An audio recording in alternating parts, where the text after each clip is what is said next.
When I was shuffling out the spread for you, I saw this image. So I'm looking at this guy. He's probably in his, I don't know, 30s, 40s, and he's at a blackjack table. So he's sort of like right here facing me. And it seems almost like I'm looking through the perspective of a blackjack dealer.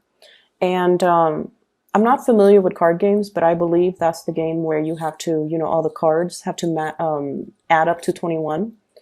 And you want to get closest to 21, as close to the number 21 as possible.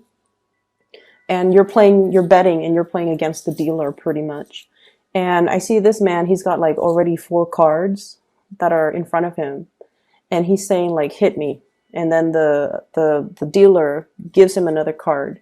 And it's still a small card. It might have been a 3 or a 4 that was dealt. And then he says, hit me again. And he says it again. So when I saw this image, I immediately thought that you're taking a big chance, you're taking a big risk because you feel like the gamble is worth it. It's almost like you're calling somebody's bluff, or you are doing something where there are a lot of risk involved, but there's also a huge payout involved as well. So you're kind of weighing out, these options. Like, if I don't do it, I would have gained nothing. But if I do it, there might be a little bit of a loss if I lose, but I could win really, really big if I do it. So if I take this risk, it will really pay out for me. So that's what it feels like. But the weird thing is, I didn't see any chips on the table. I didn't see any type of money being exchanged. So I don't feel like this is a monetary risk. I just don't get that element. But for some of you, it very well could be a risky, like a financially risky endeavor that you're undertaking. But I just feel like this is something a little bit more from the heart, which is, a gamble on relationships, a gamble on love, a gamble on something that you feel deep down. It's almost like calling somebody else's bluff. Okay. So when I translate that message into the cards, some of the things that I'm picking up here is there's definitely communication between you and another person. And I feel like the communication has to be very, very, very well thought out. And the communication has to be very tact. So it's almost like you're sitting there trying to communicate with another person. And I almost feel like this element, you guys are naturally very cautious to begin with. And I literally see like somebody typing an email or texting and spending a lot of time making sure that the wording is just perfect. Spending a lot of time making sure that, everything is spelled out correctly, everything is grammatically correct, that there are correct punctuations, there are correct numbers and figures and things like that. So there is something that you're doing very meticulously, that you're doing with the utmost care because somebody else is going to review it or somebody else is going to read it. So I feel almost like this element about, wanting to communicate with somebody, measuring your words, weighing out the word choice, weighing out what you're going to say, and being extra careful about how you come across and how the other person is going to receive your message. It's almost like wondering, is this the right tone that I should use? Is this the right way in which I should communicate? Am I getting my point across? So you're really reassessing this piece of communication that you're sending off to somebody. And what I feel here, we do have, let me see. We do have 2 people that you're dealing heavily with for this week. I have here the King of Swords. So this is an air sign, Aquarius, Gemini, and Libra. And then I have the Queen of Cups, Pisces, Cancer, Scorpio. So these 2 figures will be very, very prominent in your life for this week at least. And what I feel is there is somebody that is they come across almost like they're always analyzing things. They might tend to overanalyze, and they might, you know, they're very intelligent, but I almost feel like they're a little bit more on the pessimistic end. Okay, there's sort of like, oh, it's not going to work out, we should have a plan B. So in a way they're very cautious as well, but I feel like they err a little bit more on the pessimistic end. And so they don't really do anything rushing right in. They're not impulsive. They take their time whenever they're confronted with a problem, whenever they're confronted with a crossroads, or whenever they communicate. So I feel like they're very measured, very methodical, and extremely, extremely like analytical. And they could read something and analyze it to death.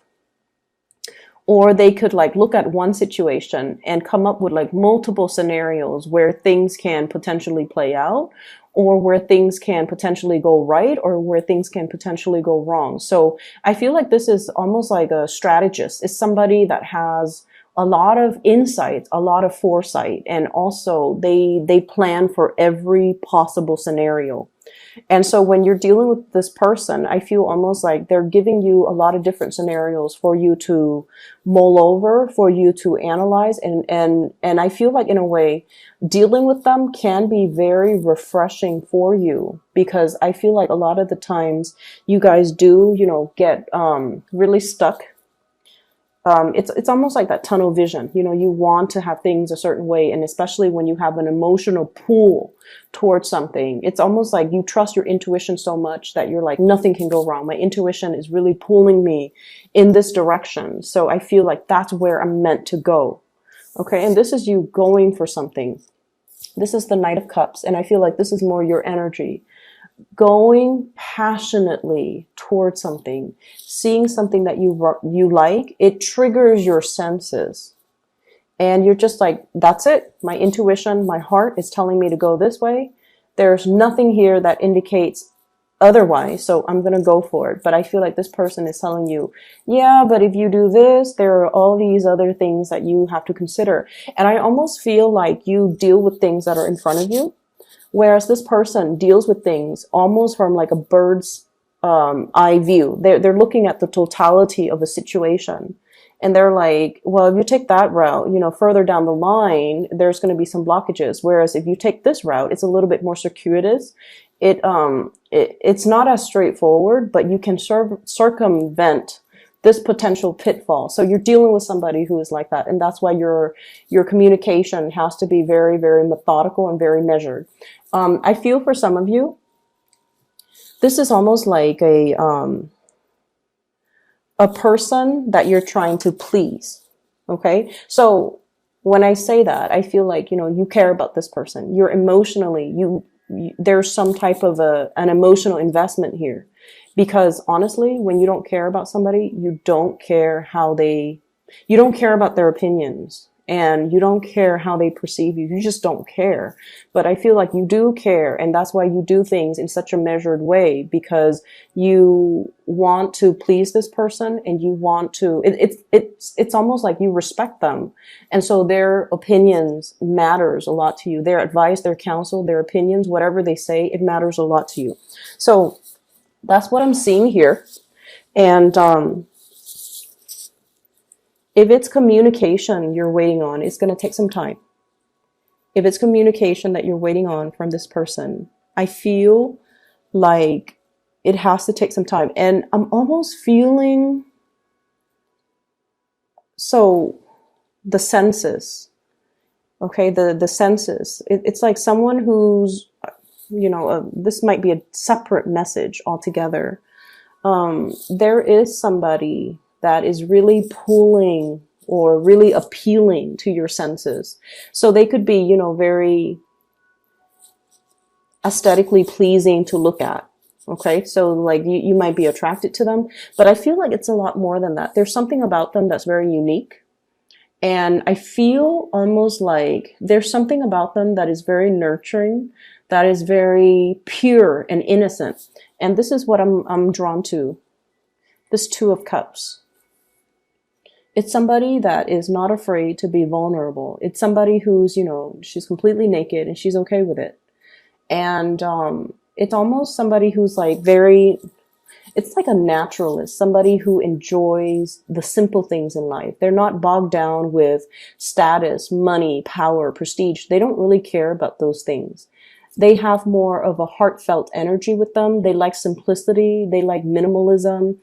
They just, whatever the normal average person values, this person isn't like that. And so in a way, they're really unique. They're quite independent and they're quite fearless. And I feel like that's why you're really drawn to this person. I almost feel like this person, their attention is kind of focused elsewhere. That's what it feels like to me. It's like you're charging straight forward to this connection. And I feel almost like their attention is elsewhere. So if this is like somebody who is an ex, if this is somebody who is brand new in the picture, that is really striking your fancy, or you find yourself very attracted to them, I feel like it's going to take a big grand gesture for this person to fall in love. It seems like this is not somebody that falls in and out of love easily. It's not somebody that's like that. And so it takes somebody pretty spectacular. It takes something spectacular to really capture this person. And every time I see birds or I see imagery with wings, it's somebody who might be flighty, or somebody who might be fickle, or somebody who is kind of afraid of commitment. Okay. And so going back to that image where you're at the blackjack table and you're just like, hit me, and you're calling the dealer's bluff. It seems like that to you, to me, where you're just like, you might be calling somebody else's bluff, or you might be,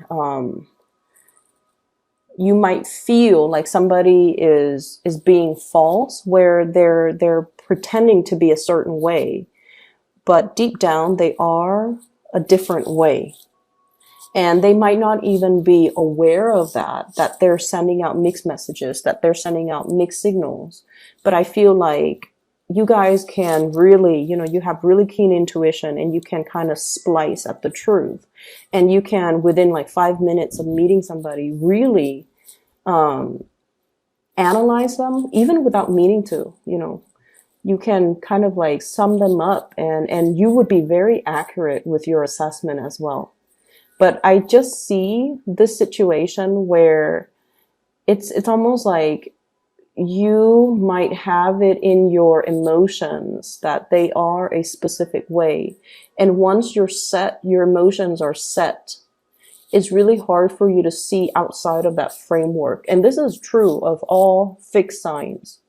Okay, like the air signs, so like the Aquarius, the Leos, or even the Taurus. But with the air signs, once they form their opinions about a certain topic, about a certain stance, about a specific person, they don't really change.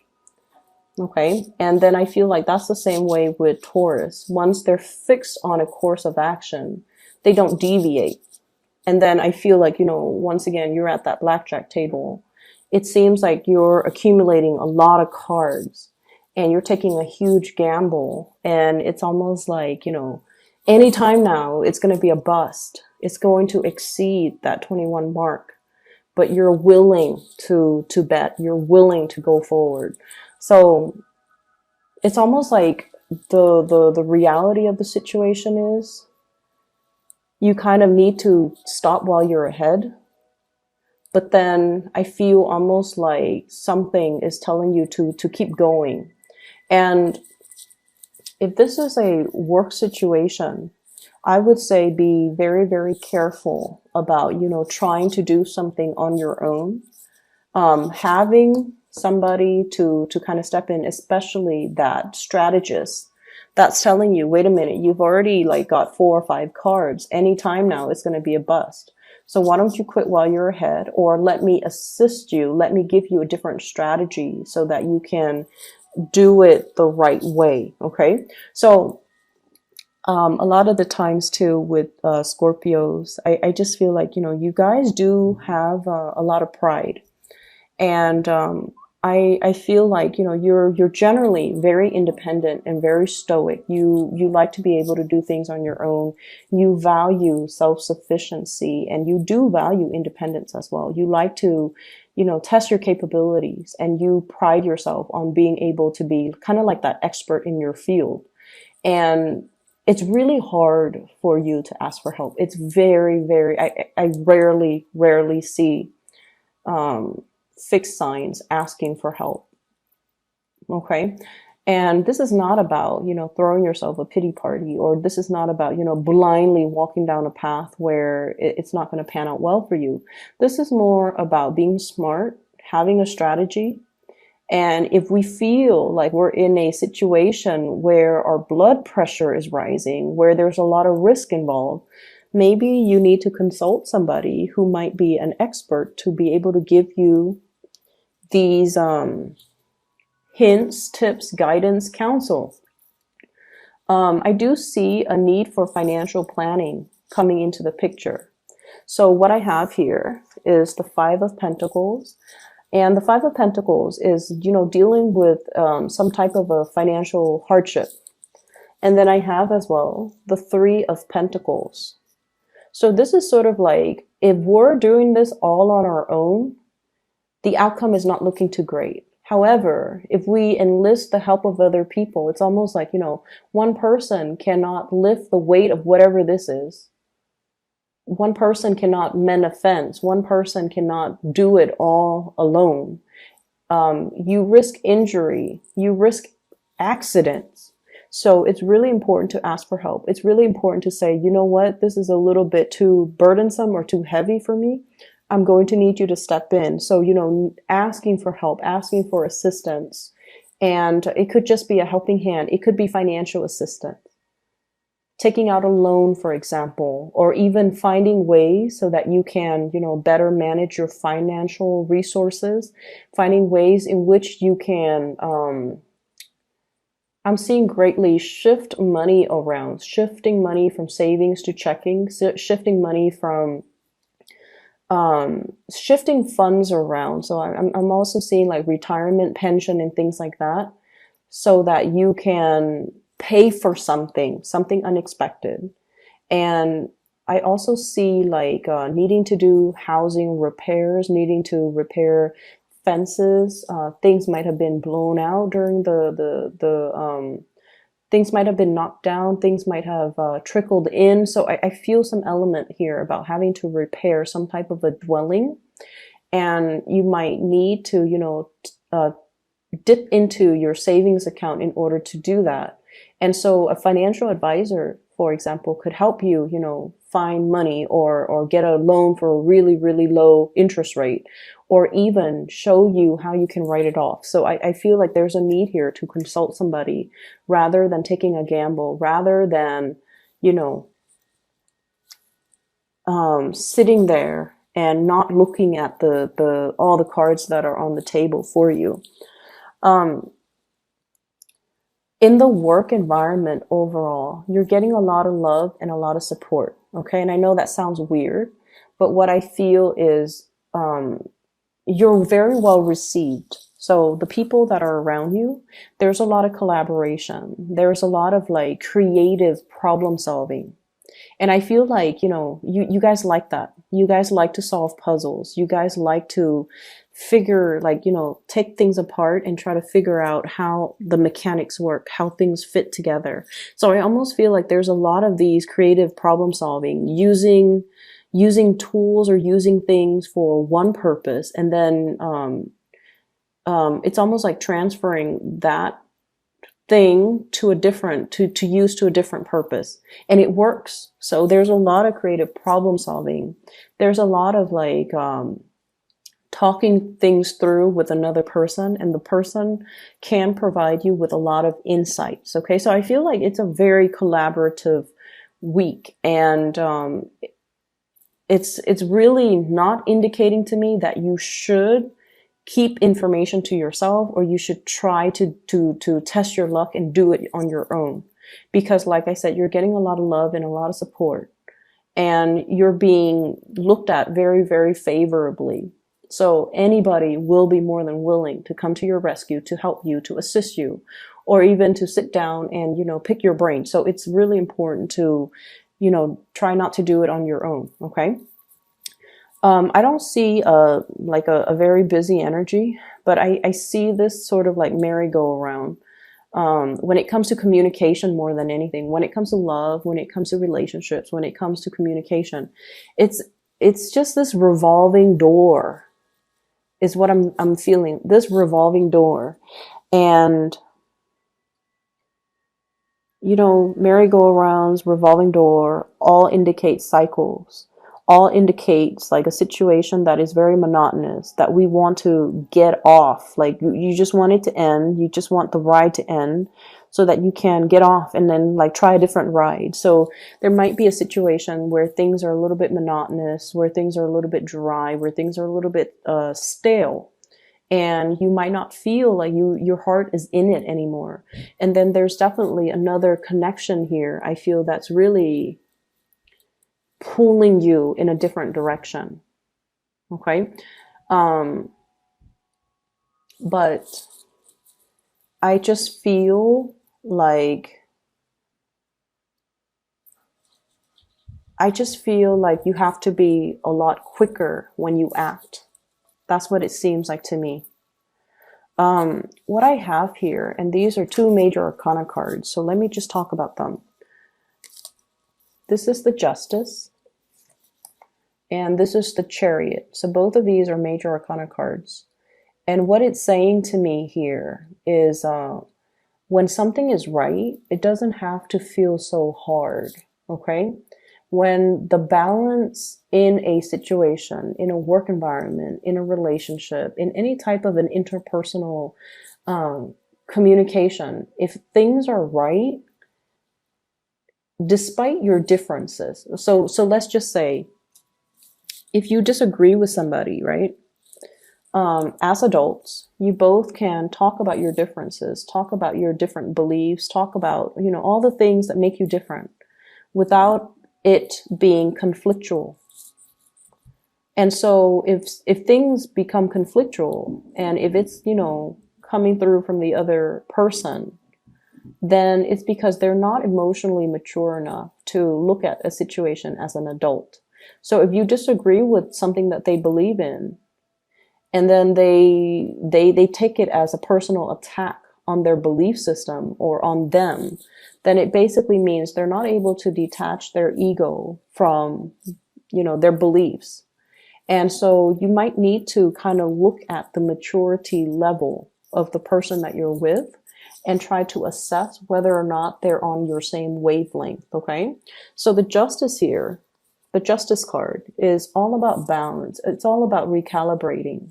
And it's all about seeing both sides to the story.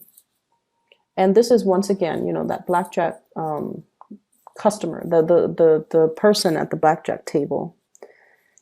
He's got it in his head that I'm going to win big, but then at the same time, seeing both sides of the story, seeing that, the dealer's cards are not revealed. So you might need to look at a situation in a little bit more of a realistic mindset. And you also have to kind of come into this sense of, if it's meant to be, it shouldn't be so hard, okay? I shouldn't have to try so hard to pull things forward on my own, because I definitely see there's a lot of resistance here with this Chariot card. And if you're dealing with a Cancer even, I feel like this is a very, very caring person, but for whatever reason, there's lack of momentum, lack of progress, or lack of movement in the right direction with this person. Okay, so this could be business, work, colleague, relationship, as well as love relationship. There's lack of consensus. There's lack of like common ideologies. The traditional Rider-Waite deck depicts the Chariot as two people that are very, very different from each other, and they're trying to move in the same direction. And it's strange because this deck is not showing me the horses with two different colors. It's showing the same color, and it shows me as well you potentially could be dealing with another water sign, but for whatever reason your interest, your goals, your life path, or the things that you're trying to pursue might not be in alignment with one another.